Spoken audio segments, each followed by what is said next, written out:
किसी ने क्या खूब कहा है कि जिंदगी में एक दिन जरूर कुछ बनो, क्योंकि लोग समय के साथ उसकी खैरियत नहीं उसकी हैसियत पूछते हैं। हेलो दोस्तों, मैं हूं नेम सिंह और आप सभी का स्वागत करता हूं India's number 1 learning hub overtake study centre पर।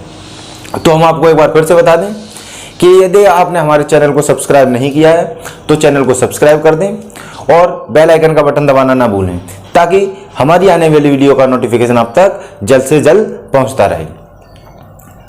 तो देखिए, हमने पिछली क्लास में पढ़ा था gender of noun. Gender of noun यानी कि संज्ञा के लिंग।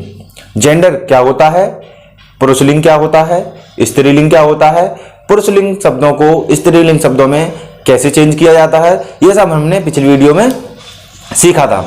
तो यदि आपने पिछली वीडियो नहीं देखी है तो पिछली वीडियो का डिस्क्रिप्शन में लिंक दिया गया है, उसको जाकर देख लें, ताकि आपको इस टॉपिक में प्रॉब्लम ना हो। क्योंकि हमने आपको एक पहले ही बता दिया है कि ग्रामर में एक टॉपिक दूसरे टॉपिक से लिंक है, और हम भी आपसे यही कहते हैं कि चीजों को लिंक करते हुए पढ़ना है। यदि हम चीजों को लिंक करते हुए नहीं पढ़ेंगे तो एक ना एक दिन भूल जाएंगे, लेकिन लिंक करके पढ़ी हुई चीजें और ग्रुप में पढ़ी हुई चीजें कभी नहीं भूली जाती हैं, और खासकर देखी हुई चीजें तो बिल्कुल नहीं भूली जाती हैं। जैसा कि हम कोई मूवी देखते हैं, हमने कोई मूवी देखी और जब तक वो 2.5 घंटे की 2 घंटे की मूवी खत्म होगी, हमको उस मूवी की जो है पूरी स्टोरी याद हो चुकी होती है। ऐसा क्यों होता है? हम लोग जो पढ़ते हैं वो भूल जाते हैं कभी कभी, लेकिन जो देखते हैं, मूवी देखी, उसे नहीं भूलेंगे। ऐसा क्यों होता है? क्योंकि visually power are the strongest power in the world. हमने जो देखा है वो हम कभी नहीं भूलते। इसीलिए वीडियो को आप ध्यान से देखें, बोर्ड पर ध्यान दें, और कुछ भी समझ में नहीं आता है तो वीडियो के डिस्क्रिप्शन में हमारी इंस्टाग्राम आईडी का लिंक दिया गया है। आप उस पर हमको फॉलो करके कमेंट कर सकते हैं, बता सकते हैं कि सर ये टॉपिक यहां पर हमारी समझ में नहीं आया है, एक बार फिर से समझा दीजिए। आपको वो टॉपिक एक बार फिर से समझाया जाएगा। तो चलिए, टाइम वेस्ट ना करते हुए हम अपना टॉपिक शुरू करते हैं। आज का जो हमारा टॉपिक है द केस ऑफ नाउन। इसको हिंदी में कहते हैं संज्ञा के कारक विभक्ति। अच्छा, कारक क्या होता है इस चीज को ध्यान से समझो। यानी कि केस। केस क्या होता है? देखो, हमारा जो सेंटेंस होता है वो विदाउट केस कभी नहीं हो सकता, क्योंकि यदि सेंटेंस में हमें यह नहीं बताया गया है कि यह कार्य किसने किया है, कार्य किसके द्वारा किया गया है, कार्य क्यों किया जा रहा है, तो हमारा सेंटेंस का कोई मतलब ही नहीं रहेगा। जैसे कि देखो, विभक्ति। कारक को हम एक नाम और कहते हैं जिसका नाम है विभक्ति। हाँ, ये वही विभक्ति है जो हम संस्कृत में पढ़ते थे, पढ़ती पढ़ता है पठंती वाले, और हिंदी में पढ़ते थे हम कारक। यू रिमेंबर कि कर्ता ने कर्म को करण से, संप्रदान के लिए अपादान से, ईटीसी ईटीसी, ऐसी कुछ चीजें हम हिंदी में भी पढ़ते थे। सेम चीजें आज हमको इंग्लिश में पढ़नी है, लेकिन इंग्लिश में थोड़ी सी चेंजिंग है। हिंदी में 8 विभक्तियां होती थी और अंग्रेजी में हमको सिर्फ 3 विभक्तियां पढ़नी है, क्योंकि अंग्रेजी ग्रामर में हमारी 3 ही विभक्तियां होती हैं। तो देखो, कौन कौन सी विभक्ति होती है और कौन कौन से कारक होते हैं। देखो, हमारा फर्स्ट केस। फर्स्ट केस कौन सा होता है, इस चीज को ध्यान से समझो। फर्स्ट केस होता है हमारा नॉमिनेटिव केस। अंग्रेजी ग्रामर में हमारा फर्स्ट केस होता है नॉमिनेटिव केस, या फिर इसका दूसरा नाम एक और है, इसको हम ये कहते हैं सब्जेक्टिव केस। अब यहां पर देखो, थोड़ी समझने वाली बात ये है, इसके नाम से ही पता चल रहा है, ऐसा कारक। ऐसा कारक जो सब्जेक्ट के स्थान पर प्रयोग किया जाएगा उसको हम कहेंगे सब्जेक्टिव केस। इस चीज को ध्यान से समझना कि ऐसा कारक जो सब्जेक्ट के स्थान पर, एक कर्ता के स्थान पर प्रयोग किया जाएगा उसको हम कहते हैं सब्जेक्टिव केस, और उसी को कहते हैं हम नॉमिनेटिव केस। सेंटेंस समझ लो एक, जैसे कि हरि ने उस कार्य को किया। हरि ने उस कार्य को किया, तो उस कार्य को किसने किया? हरि ने किया। यानी कि वह कार्य जो है किसके द्वारा किया गया है? वह कार्य हरि के द्वारा किया गया है। तो हरि क्या हो गया हमारा? वहां पर उस सेंटेंस में सब्जेक्टिव केस जो हो गया हमारा, हरि हो गया। दूसरा, अभी हम डिटेल में समझेंगे, एग्जाम्पल के थ्रू समझेंगे और इनके संज्ञा के कारक जो होते हैं वो डिटेल में पढ़ेंगे। अभी यहां पर हम देखो टाइप्स देख रहे हैं और हमारा देखो अभी दूसरा केस, यानी कि जो केस का जो दूसरा टाइप है वो होता है हमारा अंग्रेजी ग्रामर में ऑब्जेक्टिव केस। Objective case. अब देखो यहां पे भी समझने वाली बात ये है, ऑब्जेक्ट इट मींस कर्म, जो कार्य किया जा रहा है उस कार्य के नाम को हम क्या कहते हैं, उस कार्य के नाम को हम ऑब्जेक्ट कहते हैं। समझो इस बात को, समझो, जो कार्य यानी कि हरि ने उस कार्य को किया, उस कार्य मतलब हरि ने कोई एक ऐसा काम किया है, हरि ने कोई एक काम किया है जिसका नाम हमने क्या दिया, उस कार्य। उसने क्या किया, पतंग उड़ाई, खाना खाया, तो ये क्या है, सब कार्य तो है। तो उस कार्य, यहां पर उस सेंटेंस में क्या है, उस कार्य का नाम क्या है, ऑब्जेक्टिव केस। इस बात को समझना ध्यान से। ऐसे शब्द, ऐसे वर्ड जो एक कर्म के रूप में प्रयोग किए जाते हैं, एक ऑब्जेक्ट के रूप में प्रयोग किए जाते हैं, उनको कहते हैं हम ऑब्जेक्टिव केस। समझो ध्यान से। तीसरा केस और एक अंतिम केस ये होता है हमारा, इसको हम कहते हैं पजेसिव केस।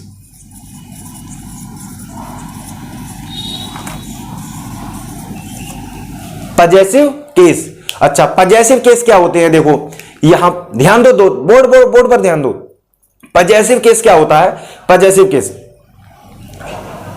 पजेसिव केस होता है हमारा जो कार्य हो रहा है, हमारा जो कार्य हो रहा है वो किसके लिए हो रहा है, हमारा जो कार्य है वो किसके लिए हो रहा है, या फिर हम दूसरी भाषा में ये कह लें, हमारा जो सब्जेक्ट है, हमारा जो सब्जेक्ट है, सब्जेक्ट से ही रिलेटेड होता है हमारा पजेसिव केस। सब्जेक्ट से रिलेटेड क्या होता है, हमारा पजेसिव केस होता है। ये नहीं आया समझ में? अच्छा, इसको एग्जांपल के थ्रू समझते हैं। देखो कुछ भी समझ में नहीं आए हमको बताओ, आप तुम लोग पढ़ रहे हो हमको बताओ, और जो लोग वीडियो देख रहे हैं वो हमें कमेंट बॉक्स में कमेंट करके बता सकते हैं, हमारी इंस्टाग्राम आईडी पर बता सकते हैं।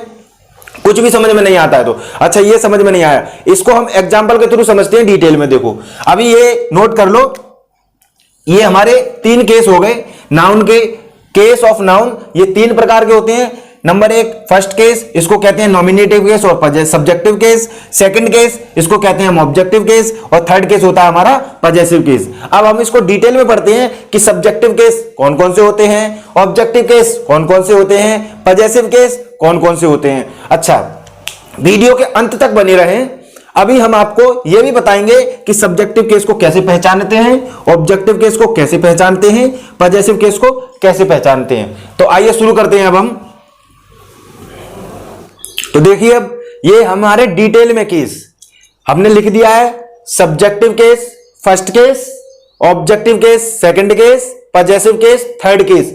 ये हमारे सभी सब्जेक्टिव केस हैं, ये हमारे ऑब्जेक्टिव केस हैं, ये पजेसिव केस हैं। ध्यान दो बोर्ड पर। अब यहां पर बहुत ही समझने वाली चीज है। देखो सबसे पहले क्या होगा, आई। आई मीन्स क्या होता है, मैं। आई का ऑब्जेक्टिव केस क्या है, मी।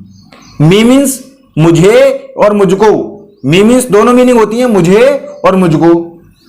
और आई का ही पजेसिव केस क्या है, माई और माइन। माई मीन्स होता है मेरा, मेरी, मेरे। 3 मीनिंग होती है माई की, ध्यान देना। मेरा, मेरी, मेरे। माइन, माइन मीन्स भी क्या होता है, मेरा, मेरी, मेरे। अच्छा, ये समझ में नहीं आई बात। ये देखो यहां पर 2 मीनिंग दी हुई है, माई और माइन।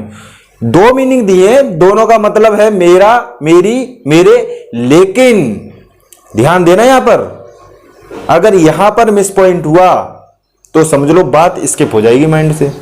बहुत ही समझने वाली बात है कि माई और माइन का हिंदी अर्थ तो एक ही है, लेकिन दोनों की कंडीशन बिल्कुल अलग अलग है।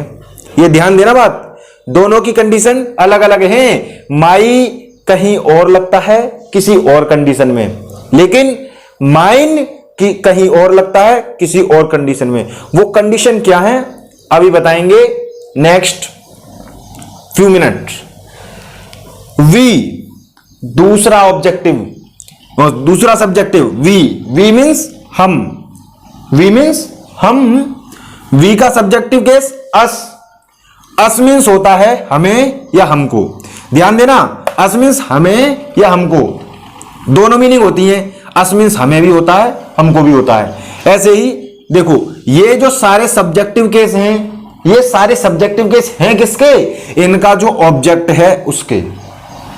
ध्यान देना इस बात को, ये सारे सब्जेक्टिव केस किसके हैं?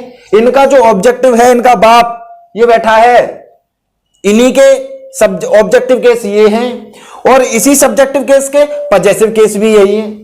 इनकी कंडीशन भी बताएंगे, कहां कहां यूज होते हैं, कैसे यूज होते हैं। पहले यहां समझो, ये केस समझना बहुत जरूरी है। अगर यहां पर मिस पॉइंट हुआ तो बताया ना, मिस पॉइंट हुआ तो बात स्किप हो जाएगी माइंड से, और बात स्किप नहीं करनी हमको माइंड से, बिल्कुल ध्यानपूर्वक समझना है। अभी हम समझाने दो, पहले समझाने दो, उसके बाद कुछ समझ में नहीं आता है तब क्वेश्चन पुटअप करना।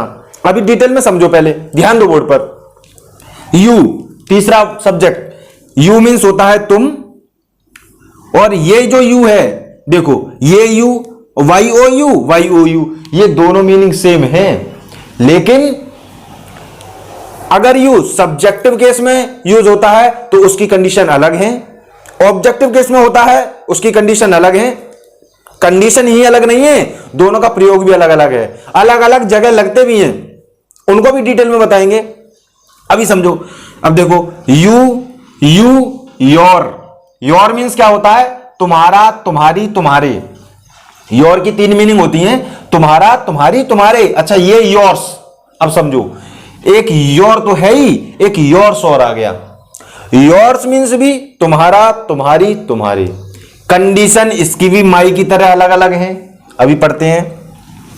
ही मीन्स वह, हिम मीन्स उसे या उसको, हिज मीन्स उसका, उसकी, उसके। क्या हुआ? हिज मीन्स उसका, उसकी, उसके। हिज की तीन मीनिंग, इन सब की तो दो दो मीनिंग है, ये देखो ऑलरेडी। हिम मीन्स उसे और उसको, दोनों जगह लगेगा। सी मीन्स वह।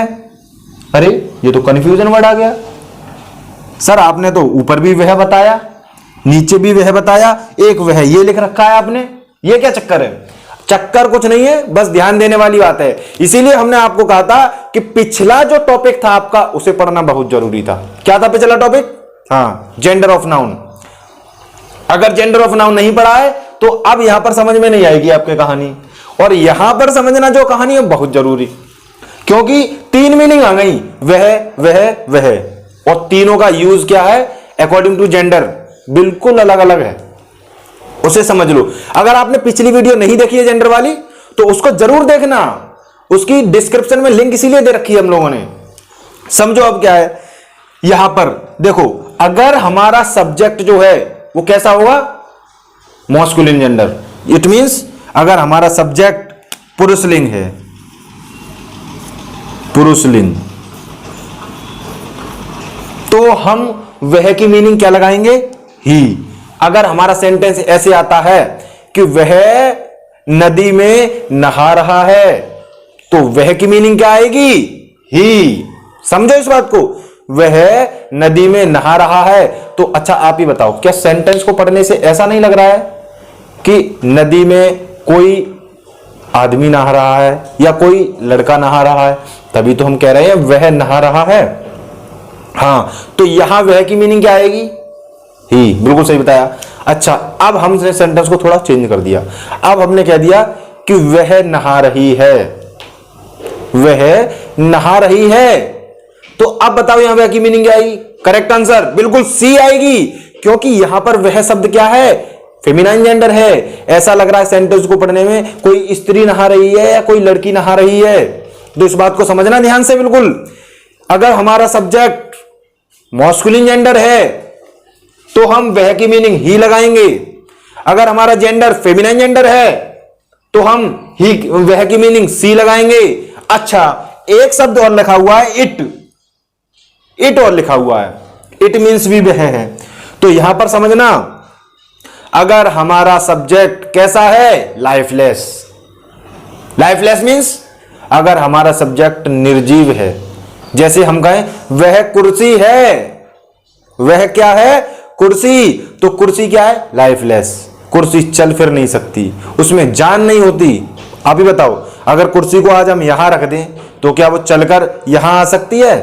बिल्कुल नहीं आ सकती, क्योंकि वो लाइफलेस है। और लाइफलेस वर्ड को हम क्या लगा, उसकी जगह क्या लगाएंगे, सब्जेक्ट, वह की मीनिंग इट लगाएंगे। ध्यान देना और नोट कर लेना, यहां पर लिख दे रहे हैं हम, ये पुरुषलिंग के लिए है और ये हमारा स्त्रीलिंग के लिए है और ये है हमारा नपुंसक लिंग के लिए।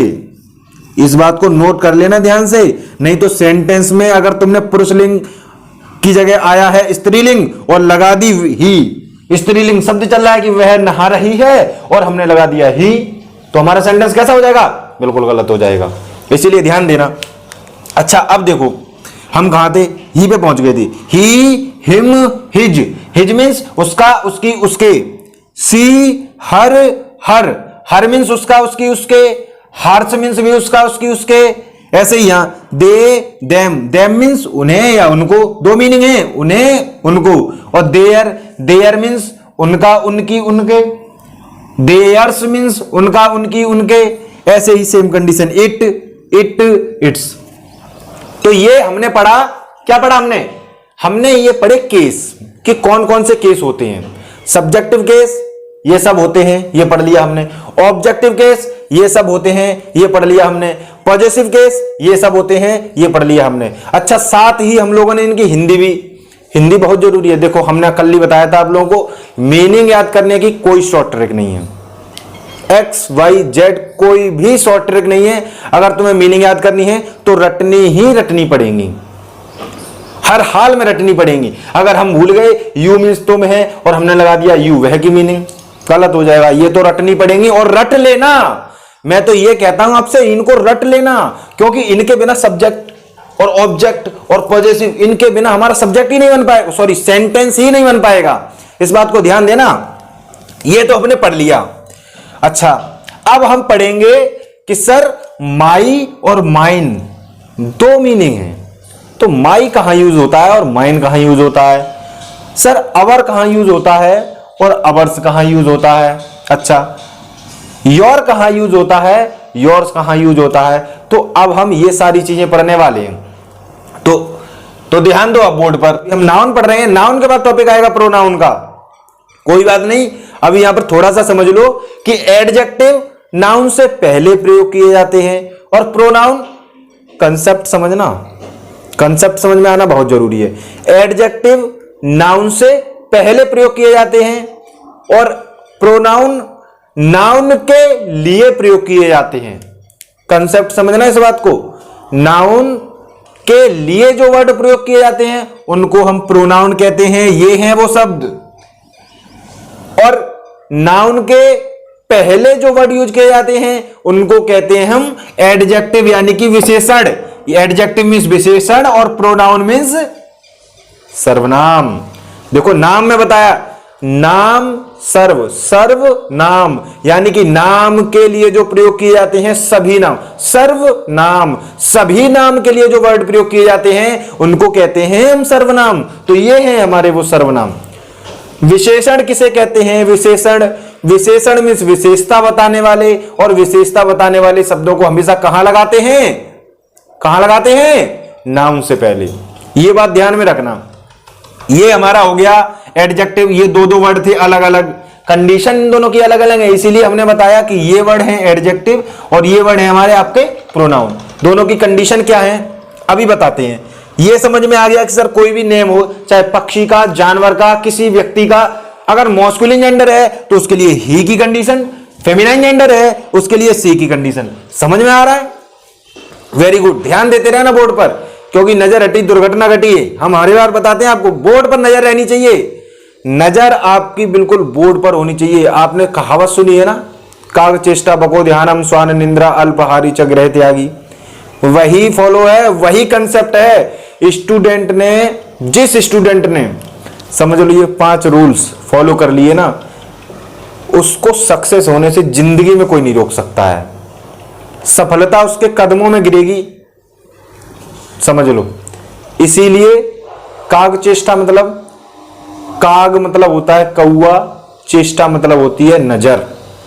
यानी कि एक स्टूडेंट को पढ़ते टाइम या कोई भी काम करते टाइम, स्टूडेंट को कोई भी काम करते टाइम और खासकर पढ़ते टाइम उसकी नजर कौवे जैसी चलनी होती है। कौवे की नजर कैसी होती है? कौवा देखा किसी पेड़ पर बैठा हुआ? कौवा पेड़ पर बैठा हो और तुम बहुत दूर हो, उसके पीछे हो, तुम पत्थर उठा नहीं पाओगे, उससे पहले कौवा उड़ जाएगा। तो उसकी नजर समझ लो बहुत तेज होती है उसकी नजर, तुम छिपकर भी उसके पत्थर नहीं मार सकते हो कौवे के। इस बात पे विशेष ध्यान देना। इसीलिए कहते हैं कागचेष्टा। स्टूडेंट की जो नजर है कैसी होनी चाहिए? कौवे जैसी, कागचेष्टा जैसी होनी चाहिए। बको ध्यानम, इस बात को समझो। बको ध्यानम, बको मतलब बगुला, ध्यानम मतलब माइंड। ये जो है ना हमारा, सारी चीज हमारा यही है। अगर यहां बात बैठ गई तो समझ लो जीवन पर्यंत नहीं भूलने वाले थे। और विजुअल इफेक्ट हमने आप लोगों को पहले ही बता दिया, visually power is the strongest power in the world. देखने वाली चीजें कभी नहीं भूलते हो आप, इसीलिए ध्यान आपका हमेशा बोर्ड पर होना चाहिए। तो बको ध्यानम, बको ध्यानम यानी बगुले जैसा ध्यान। बगुले जैसा ध्यान देखा है? कभी खेत में पानी लग रहा हो या नदी बह रही हो, देखा है? खेत में पानी लगता होता है तो बहुत सारे बगुले आ जाते हैं, बहुत सारे बगुले आ जाते हैं। और देखा, खासकर देखा होगा एक टांग पर खड़े रहते हैं, एक टांग पर खड़े रहते हैं और नीचे मछलियां आती हैं, केंचुए आते हैं। और उसका तो ध्यान देखना बगुले का ध्यान से। आसपास इतने सारे बगुले होंगे, लेकिन उस बगुले का क्या ध्यान आसपास वाले बगुलों पर नहीं होगा, अपने साथियों पर नहीं है। उसका ध्यान है केवल पानी में। और इतना स्ट्रांग है उसका ध्यान पानी में कि जैसे ही मछली या केंचुआ उसके आसपास भी दिखा, तुरंत चोंच मार के निकाल लेगा। बगुले का ध्यान। इसीलिए कहते हैं एक स्टूडेंट का ध्यान कैसा होना चाहिए? बगुले जैसा ध्यान। तीसरा पॉइंट, कागचेष्टा बको ध्यानम स्वान निंद्रा। इस बात को समझो ध्यान से। स्वान मीन्स होता है कुत्ता, और निंद्रा मतलब नींद, कुत्ते जैसी नींद। स्टूडेंट की नींद कैसी होनी चाहिए? कुत्ते जैसी। ऐसा क्यों? देखो, कुत्ता देखा है तुम लोगों ने? कुत्ता कितनी भी गहरी नींद में सो रहा हो, अगर उसके पास से कोई व्यक्ति या कोई भी चीज चुपचाप बिना आवाज किए निकलेगी ना, फिर भी कुत्ता आंख खोलकर जरूर देख लेगा। और आंख खोलकर देख लेगा, चाहे वो फिर बंद कर ले फिर सो जाए, लेकिन आंख जरूर खोलेगा वो कि आखिर मैटर क्या है, कौन आया आसपास। तो ये हुआ हमारा स्वान निंद्रा। तो एक स्टूडेंट की नींद कैसी होनी चाहिए? कुत्ते जैसी। हमको ये काम इतने बजे उठकर करना है, ये बात अपने माइंड में सेट करके। कुछ लोग होते हैं सुबह 8 बजे तक 9 बजे तक बल्ले बल्ले हो रही है, ऐसा नहीं करना है। सर हम तो उठ ही नहीं पाते हैं 5 बजे। सबसे बढ़िया मंत्र बताता हूं, देखो अभी क्यों नहीं उठ पाओगे 5 बजे। पहली बात, टाइम से सो। एक स्टूडेंट के लिए 6 घंटे की नींद पर्याप्त है। 6 घंटे की नींद लेनी है तुम लोगों को। अच्छा, क्या करना है? सर उठ नहीं पाते, रात को सोते टाइम अपने माइंड में ये सेट कर लो कि मेरी आंख सुबह 5 बजे खुलनी है। अपने आप में इतना सेल्फ कॉन्फिडेंस लेकर आओ कि सर, कि भाई मुझे 5 बजे उठकर ये काम करना है, मुझे 5 बजे उठकर ये चीज पढ़नी है। मैं दावा करता हूं इस बात का, तुम्हारी आंख 5 बजे खुलेगी जरूर, चाहे तुम फिर सो जाओ। लेकिन तुम्हारा माइंड ये बहुत कुत्ती चीज है, इस बात को समझ लेना। तुम्हारी आंख 5 बजे जरूर खोल देगा, ये तुम्हारे आंख की घंटी जो है वो जरूर बजाएगा, ये उठाएगा जरूर तुम लोगों को। ये उठने का तरीका। कागचेष्टा, कौवे जैसा ध्यान होना चाहिए स्टूडेंट का, ध्यान रखना। बको ध्यानम, बगुले जैसा ध्यान, कौवे जैसी नजर, बगुले जैसा ध्यान, और कुत्ते जैसी नींद। अल्पहारी, ये जरूर देखना भाई। पार्टी में गई, पेट भरकर ठूस कर आ गई और सुबह सोच रहे हैं कि हम 5 बजे उठकर हमको ये काम करना है, कभी नहीं हो पाएगा। पार्टी में जाना बंद करो। स्टूडेंट्स के लाइफ में पार्टी वगैरह वगैरह कुछ नहीं होता है, ये सब बाद में। पूरी लाइफ पढ़िए, पूरी लाइफ करेंगे। कम खाओ, अल्पहारी मतलब कम खाने वाला। इस बात को समझ लेना। अगर तुम पेट ठूस कर खा लोगे, रात को 8 बजे पढ़ने बैठे और 9 बजे नींद आ गई, ऐसा होता है। कम खाओगे, कहते हैं ना भगवान भूखा जगाता जरूर है लेकिन भूखा सुलाता नहीं है। तुम्हारा पेट अगर खाली रहेगा, तुम ज्यादा देर तक जग पाओगे, जल्दी उठ भी पाओगे, शरीर भी स्वस्थ रहेगा एकदम। जहां तुमको 2 रोटी खानी है ना, और 1.5 रोटी खाओ, आधी कमी लेकर चलो। ऐसा नहीं 2 की जगह 3 कर ली, आज पनीर बनाया जी, खींच लिया ऐसा नहीं करना है। यही तो बात होती है स्टूडेंट लाइफ की। स्टूडेंट लाइफ में अगर तुमने संघर्ष नहीं किया तो समझ लो जीवन पर्यंत ऐसे ही रह जाओगे। किसी ने क्या खूब कहा है कि 18 साल की उम्र में मैं गरीब हूं, तो ये मेरी गलती नहीं है, क्योंकि हम पहले से ही गरीब आ रहे हैं। लेकिन अगर तुम 28 साल की उम्र में भी गरीब रह गए ना, तो सबसे बड़ी तुम्हारी गलती होगी ये, क्योंकि तुमने 10 सालों में कुछ किया ही नहीं अपनी लाइफ में। तो स्टूडेंट्स के कुछ रूल्स और रेगुलेशन होते हैं, उनको फॉलो करते हुए चलो। इस बात को ध्यान दिया करो हमेशा। ये शौक मौज मस्ती सब हो जाएगी। क्या है इन लाइफ में? ये सब मोह माया है। संघर्ष करो, मेहनत करो। मैंने एक दिन पहले ही दिन बताया तुम लोगों को कि हर एक व्यक्ति की जो मेहनत है वो तुम्हारा परिणाम बताती है, परिणाम कि आगे आने वाला तुम्हारा परिणाम कैसा है। अन्यथा तुम्हारा परिणाम, तुम्हारा जो रिजल्ट तो आएगा वो तो बता ही देगा कि तुम लोगों ने मेहनत कितनी करी थी। इसीलिए मैंने 5 मंत्र बताए हैं तुम लोगों को। 5 मंत्र याद कर लेना। कागचेष्टा, बको ध्यानम, स्वान निंद्रा, अल्पहारी। नंबर 5वां और सबसे मोस्ट इंपोर्टेंट, गृह त्यागी। पढ़ना चाह रहे हो, गांव में स्कूल नहीं है और बाहर भी नहीं जाना चाहिए, गृह त्यागी, घर को त्यागने वाला। अगर अपनी लाइफ में कुछ करना है, इधर उधर की सुनना बंद करो। ये गलत है, ये सही है। अपने माइंड को सेट करो कि मुझे अपने लक्ष्य तक पहुंचना है, और मुझे अपने लक्ष्य तक पहुंचने के लिए चाहे कुछ भी करना पड़े, चाहे घर ही छोड़ना पड़े। पूर्ण रूप से छोड़ने की बात नहीं कर रहा हूं मैं। इसका मतलब ये नहीं है मां बाप को ही भूल जाओ, उनकी सेवा ना करो। घर को छोड़ेंगे हम मां बाप की सेवा करने के लिए, अपना संघर्ष करने के लिए। गृह त्यागी उसी को कहते हैं हम। तो ये 5 चीजें याद रखना हमेशा। कागचेष्टा, बको ध्यानम, स्वान निंद्रा, अल्पहारी और गृह त्यागी। ये 5 चीजें अगर तुम भूल गए, समझ लो स्टूडेंट लाइफ में नहीं जी रहे हो तुम। एक स्टूडेंट को उसकी यूनिफॉर्म से नहीं पहचाना जाता है। स्टूडेंट को उसकी इन शक्तियों से पहचाना जाता है। ये उसकी स्ट्रॉन्गेस्ट पावर है स्टूडेंट की। इसे भूलना मत कभी। बहुत बातें हो गई, चल शुरू करते हैं अपना टॉपिक।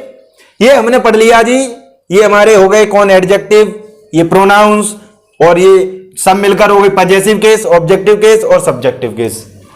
अब इनको मिटा देते हैं और इनको एक एग्जाम्पल के थ्रू समझते हैं कि सर इनका यूज कहां कहां होता है। माई कहां लगता है, माइन कहां लगता है, अवर कहां लगता है, अवर्स कहां लगता है, मी की मीनिंग कहां लगती है, मुझे, मुझको, आई कहां लगती है। अब देखो, तो आओ एग्जाम्पल के थ्रू समझते हैं। देखो हमने एग्जाम्पल लिखा है, राहुल ने मेरी सहायता की। इसे ध्यान से समझ देना। पहले हिंदी में ही समझो ध्यान से। अगर सेंटेंस हिंदी में समझ में आ गया तो ट्रांसलेट तो आसानी से हो ही जाएगा। इसे समझो, राहुल ने मेरी सहायता की। तो इस सेंटेंस में काम कौन कर रहा है? जो काम कर रहा है वही हमारा कर्ता है, वही है सब्जेक्ट। क्योंकि हमने बता दिया सब्जेक्ट किसे कहते हैं। इट मींस कर्ता किसे कहते हैं। एक ही बात है, दोनों नाम एक ही है। कर्ता किसे कहते हैं? देखो, कर्ता मतलब कार्य को करने वाला, यानी कि सेंटेंस में जो व्यक्ति कार्य कर रहा है वो क्या है? सब्जेक्ट है। देखो तो समझो ध्यान से, मेरी सहायता की, तो सहायता काम करना एक काम है। तो सहायता कौन कर रहा है? राहुल कर रहा है। तो राहुल क्या हो गया हमारा? Subjective case. और जितने भी सब्जेक्टिव केस थे वो क्या थे? क्या थे? समझो इस बात को। ये यहां लिख दिया हमने, क्या थे? First case. हिंदी में कहते हैं फर्स्ट केस को प्रथमा विभक्ति या प्रथम कारक। समझ लेना इस बात को। तो इसे अब ट्रांसलेट करो। देखो, राहुल ने मेरी सहायता की। अच्छा, ऑब्जेक्टिव केस क्या होता है सर? देखो, इसमें सब्जेक्टिव केस तो राहुल हो गया, फर्स्ट केस प्रथमा विभक्ति। अच्छा सर, द्वितीय विभक्ति सेकंड केस क्या है? देखो, कर्ता जिस काम को कर रहा होता है वो होता है हमारा सेकंड केस, द्वितीय विभक्ति, जिसको हम कहते हैं ऑब्जेक्टिव केस। तो राहुल जो है वो काम क्या कर रहा है? राहुल मेरी सहायता कर रहा है। तो मेरी सहायता कर रहा है, तो मेरी सहायता यानी कि राहुल किस काम को कर रहा है? सहायता करने को काम को कर रहा है। तो सहायता करना क्या हो गया? ये क्या हो गया हमारा? इस बात को समझ लेना अच्छे से। ये हो गया हमारा सेकंड केस। इसको हिंदी में कहेंगे द्वितीय कारक या फिर द्वितीय विभक्ति। मेरी सहायता, अच्छा सर पॉजेसिव केस क्या होता है, तृतीय विभक्ति, षष्ठी विभक्ति क्या होती है, इस सेंटेंस में नहीं लिखी है हमने, क्योंकि उसे डिटेल में समझाने के लिए अलग से सेंटेंस लिखेंगे। अच्छा देखो ध्यान से, फर्स्ट केस राहुल सब्जेक्ट है, तो सब्जेक्ट हमने लगाया, इस सेंटेंस को बना दिया इंग्लिश में कि राहुल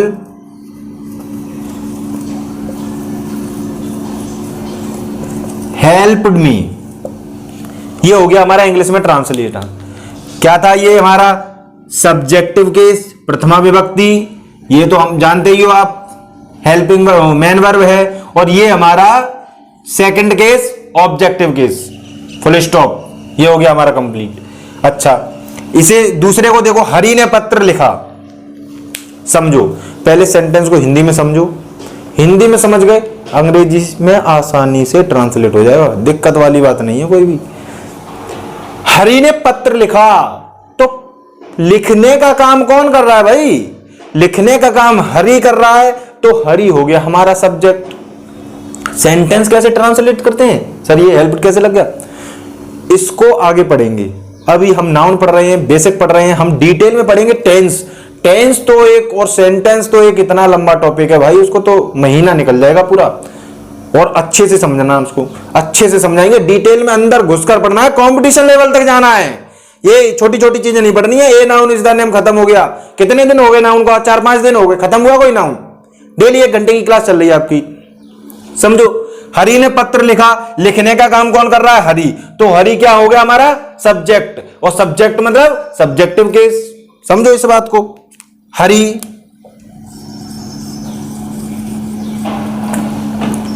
बना दो इसको।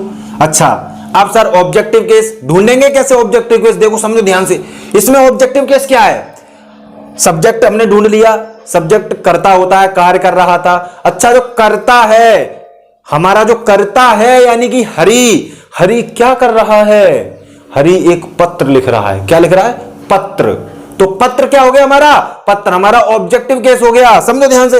ऑब्जेक्टिव केस क्या हो गया हमारा, पत्र, पत्र ऑब्जेक्टिव केस हो गया, इसी को कहते हैं हम सेकंड केस। तो बना दो इसको अब, लो जी समझ में आ गया, पहचानना आ रहा है सब्जेक्टिव केस कैसे पहचानेंगे। हाँ देखो, जो सेंटेंस में कार्य को कर रहा होता है वो सब्जेक्ट, यहां सहायता करने का काम राहुल कर रहा था, यहां पत्र लिखने का काम हरि कर रहा है, तो यहां पर राहुल और हरि ये क्या है, सब्जेक्टिव केस, फर्स्ट केस, प्रथमा विभक्ति। कर्म क्या हो रहा है, राहुल इस सेंटेंस में क्या काम कर रहा है, मेरी सहायता कर रहा है। राहुल क्या कर रहा है, मेरी सहायता कर रहा है, तो ये मेरी सहायता ऑब्जेक्टिव केस हो गया। हरि क्या कर रहा था, पत्र लिख रहा था, तो पत्र क्या हो गया यहां पर, ऑब्जेक्टिव केस हो गया। अब बारी आती है सर पॉजेसिव केस क्या होता है। अब पॉजेसिव केस समझते हैं, तो ध्यान दो बोर्ड पर। अब हम सीखेंगे पॉजेसिव केस के बारे में, पॉजेसिव केस के बारे में समझेंगे। देखो एग्जाम्पल के थ्रू, अगर समझ में नहीं आए तुरंत बताना, सर यहां समझ में नहीं आया, तुम्हें वीडियो से कोई लेना देना नहीं है, तुम बोर्ड पर ध्यान दो। वीडियो तो एक यूट्यूबर्स व्यूअर के लिए, हमारे लिए जो यूट्यूब पे सर्च करते हैं, आपके बहन भाई जो हैं उनको वीडियो शेयर कर दें, आपके रिश्तेदारी में जो बहन भाई हैं सब लोग जो हैं उनको सबको वीडियो शेयर कर दो, ताकि आपके साथ साथ उनको भी नॉलेज मिले, उनको भी सीखने का मौका मिले। ये जो चीजें हैं ये बहुत इंपॉर्टेंट हैं आपकी लाइफ के लिए और ट्रांसलेशन के लिए, सबसे ज्यादा ट्रांसलेशन के लिए, इसीलिए वीडियो को शेयर कर दिया करो। आप लोग हमारे यूट्यूब चैनल पर जाओ, यूट्यूब पर सर्च करो overtake study centre, overtake study centre, वहां पे सर्च करो, हमारा नाम आएगा, चैनल खुलकर आ जाएगा, उस पे वीडियो को देखो, वहां पे शुरू से क्लास चल रही है इंग्लिश की। और वीडियो अच्छी लगे तो शेयर कर दिया करो, आपके साथ साथ आपके दोस्तों को भी पहुंचना ये बहुत जरूरी है। देखो यह तुम्हारी कार है, देखो बनाओ इसे, देखो यह तुम्हारी कार है, इंडिकेटिंग हो रहा है यहां पर, इंडिकेटिंग वर्ड, ध्यान दो, तुम्हारी कार। तुम्हारी की मीनिंग क्या बताई थी हमने, तुम्हारा, तुम्हारी, तुम्हारे की मीनिंग क्या बताई थी, योर बताई थी कि नहीं बताई थी, बताओ, योर बताई थी, सिंपल मीनिंग योर। अच्छा हमने एक बात और बताई थी, आपको याद तो, क्या बताई थी, किस एक तरफ तो एडजेक्टिव बताए थे और एक तरफ प्रोनाउन बताए थे, और एडजेक्टिव क्या बताए थे कि वो नाउन से पहले लगते हैं। इस सेंटेंस में नाउन क्या है? कार। याद है नाउन पढ़ाते टाइम भी हमने कार का ही एग्जांपल दिया था। तो कार क्या है? नाउन है। तो कार से पहले मीनिंग किसकी लगेगी? ध्यान देने वाली बात, तुम्हारे की। कार से पहले मीनिंग लगनी चाहिए तुम्हारी की, क्योंकि एडजेक्टिव का रूल यही कहता है कि एडजेक्टिव को हमेशा कहां लगाते हैं? नाउन से पहले। तो बना दो इसको, दिस इज तुम्हारी कार। कार से पहले तुम्हारी की मीनिंग योर कार, और ये फुल स्टॉप। समझ में आया तुम्हारी की मीनिंग? नीचे वाले में भी तुम्हारी लिखा है, उसकी कंडीशन अभी हम बताते हैं। ऊपर वाले का समझो पहले, आगे मत भागो यार, आगे क्यों भागते हो? पीछे देखो पहले। ये देखो तुम्हारी कार, कार नाउन से पहले योर लगा दिया हमने, ये हो गया समझो। अब दूसरा आओ, देखो यह कार तुम्हारी है। अब समझो, यहां ध्यान से समझना। देखो यह कार, अब देखो यह जो शब्द है वो कार की तरफ इंडिकेट कर रहा है। इस बात को ध्यान रखना, सेंटेंस बनाते टाइम ये बातें हम तुम लोगों को जरूर पूछेंगे। यहां पर कार से पहले आ गया हमारा एडजेक्टिव, और यहां देखो क्या हो रहा है? यह कार, यानी कि ये जो वर्ड है ना, ये कार की तरफ इंडिकेट हो रहा है। और ध्यान रखना इस बात को, इंडिकेट होने वाले वर्ड कभी अलग अलग नहीं लग सकते, दोनों को साथ ही लगाना है। यह शब्द जिस तरह, जिस वर्ड की तरफ, जिस चीज की तरफ इंडिकेट कर रहा है, उसको दोनों को जोड़कर लिखना है, अलग नहीं कर सकते। समझो, यह किसकी तरफ इंडिकेट कर रहा है? कार की तरफ। तो दोनों की मीनिंग एक साथ, दिस कार। ऐसा नहीं करना दिस इज योर कार, यहां पर भी कर दो, ऐसा बिल्कुल नहीं होगा, क्योंकि यहां पर अंतर है। देखो यह तुम्हारी कार है, तुम्हारा जो वर्ड है कार की तरफ इंडिकेट भी कर रहा है, और कार से पहले हमने बताया एडजेक्टिव भी लगेगा। समझना इस बात को। अच्छा दूसरी बात, यहां पर यह जो वर्ड है वो कार की तरफ इंडिकेट कर रहा है, तुम्हारा शब्द अलग है, तो इंडिकेट करने वाला एक साथ लगा दिया हमने, दिस कार हो गया। अच्छा हेल्पिंग वर्ब आएगी। अब देखो ये रूल्स है भाई सेंटेंस बनाने का, इसमें क्या पूछना है? सब्जेक्ट हो गया हमारा, तो सब्जेक्ट के बाद हम क्या लगाते हैं? हमेशा सेंटेंस को बनाते टाइम सब्जेक्ट के बाद हेल्पिंग वर्ब लगती है, हमेशा। इस बात को ध्यान रखना, सब्जेक्ट के बाद हेल्पिंग वर्ब ही लगेगी। केवल दो ही टेंस ऐसे हैं जो सब्जेक्ट के बाद हेल्पिंग वर्ब नहीं लेते हैं, एक तो प्रेजेंट इंडेफिनिट और पास्ट इंडेफिनिट का अफर्मेटिव सेंटेंस। इनको आगे पढ़ाएंगे तो समझना, लेकिन अभी यहां पर ध्यान दो। यहां बात ये चल रही है कि इंडिकेटिंग वर्ड एक साथ लग गए, उसके सब्जेक्ट के बाद है की मीनिंग आएगी इज। अब बचा सर तुम्हारी, तुम्हारी की मीनिंग कहां लगाएं? तो ये बात ध्यान दो, यहां पर तुम्हारी की मीनिंग हम योर नहीं लगा सकते, क्योंकि योर कहां लगाते हैं? हमेशा नाउन से पहले। यहां तो नाउन है ही नहीं, यहां तो नाउन है ही नहीं, तो इसकी मीनिंग कौन सी लगाएंगे? प्रोनाउन वाली। याद रखना योर्स, इस बात को ध्यान रखना हमेशा। यहां पर अगर हमने योर लगा दिया तो सेंटेंस पूरा गलत हो जाएगा, क्योंकि इसकी कंडीशन अभी हम बता चुके हैं अलग, और इसकी बता दी अभी हमने अलग। इस बात पे विशेष ध्यान देना। अच्छा इसमें देखो, यह किताब उसकी है, सॉरी यह उसकी किताब है। यहां समझो इस बात को, यह उसकी किताब है। अगर यह सेंटेंस ऐसे आ जाए और एक सेंटेंस और है तुम्हारा, यह ऐसे आ जाए, यह किताब उसकी है। अब देखो ध्यान से समझना, यहां पर दो सेंटेंस कर दिए हमने। क्या कर दिए? दो सेंटेंस कर दिए। यह उसकी किताब है, यह किताब उसकी है, ये दोनों मैच हो रहे हैं। देखो ये पहला वाला तीसरे से मैच हो रहा है, दूसरा वाला चौथे से मैच हो रहा है, लेकिन तीसरा और चौथा एक ही प्रकार से बनेगा। एक प्रकार से क्यों बनेगा? आओ समझो। यह उसकी किताब है, ये तो बना दिया तुम लोगों ने simple, this is his book. अच्छा यह है किताब, सर आपने तो कहा था इंडिकेटिंग वर्ड एक साथ लगेंगे। हाँ भाई बिल्कुल लगेंगे, इसमें कोई डाउट वाली बात नहीं है। हमने बताया यह किताब की मीनिंग एक साथ लगेगी, तो यह किताब की मीनिंग एक साथ लगेगी। यहां ले लो इसको, दिस बुक। क्या हो गया? This book. हमने जो बताया बिल्कुल सही बताया, समझो समझो बस ध्यान को। यह है किताब की मीनिंग एक साथ लगा दी, दिस बुक। अच्छा सर आपने कहा था दिस बुक के बाद हेल्पिंग वर्ब लगाएंगे। जी बिल्कुल लगाएंगे। यह किताब के बाद में हमने हेल्पिंग वर्ब क्या है इज। सर उसकी मीनिंग कहां से लगाए? अब उसकी की मीनिंग तो डबल थी ही नहीं। इस बात को हमेशा ध्यान रखना, ही जो था, ही हिम हिज, देखो सबके दो थे, आई मी माई और माइन, यू योर और योर्स, योर्स, माई माइन, देयर्स, लेकिन हिज का था क्या? कोई कुछ नहीं था हिज का, तो यहां पर हिज ही लिखेगी।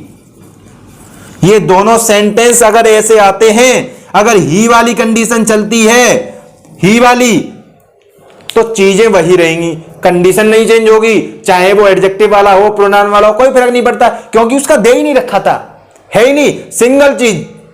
और वही मैं आपसे कह रहा हूं, सिंगल, बिल्कुल सिंगल रहना है, सिंगल पढ़ना है, माइंड स्ट्रेट करके पढ़ना है, बिल्कुल सिंगल, एक सिंगल लक्ष्य बनाना है, वही करना है। देखो ये दोनों फर्क, ये दोनों वाक्य जो हैं, दोनों सेंटेंस जो हैं, एक जैसे बनते हैं, अलग अलग बन गए कोई प्रॉब्लम नहीं है, लेकिन ज्यादातर हम ऊपर वाला चलाते हैं, और बिल्कुल सही है ये, कोई बात नहीं, कोई प्रॉब्लम नहीं है।